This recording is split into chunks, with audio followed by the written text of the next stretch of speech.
शिवजी ने पार्वती जी को उनके पूर्वजन्म का स्मरण कराने के लिए तीज की कथा सुनाई थी। शिवजी कहते हैं, हे पार्वती, तुमने हिमालय पर मुझे वर के रूप में पाने के लिए घोर तप किया था। अन्न जल त्यागा, पत्ते खाए, सर्दी गर्मी बरसात में कष्ट सहे। तुम्हारे पिता दुखी थे। नारद जी तुम्हारे घर पधारे और कहा, मैं विष्णु जी के भेजने पर आया हूँ। वह आपकी कन्या से प्रसन्न होकर विवाह करना चाहते हैं। अपनी राय बताएं। पर्वतराज प्रसन्नता से तुम्हारा विवाह विष्णु जी से करने को तैयार हो गए।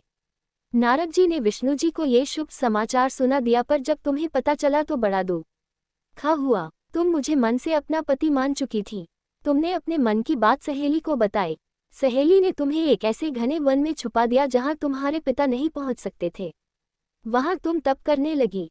तुम्हारे लुप्त होने से पिता चिंतित होकर सोचने लगे, यदि इस बीच विष्णु जी बारात लेकर आ गए तो क्या होगा।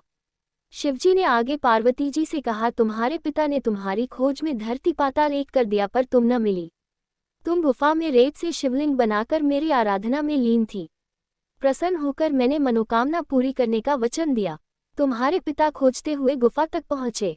तुमने बताया कि अधिकांश जीवन शिवजी को पति रूप में पाने के लिए तप में बिताया है।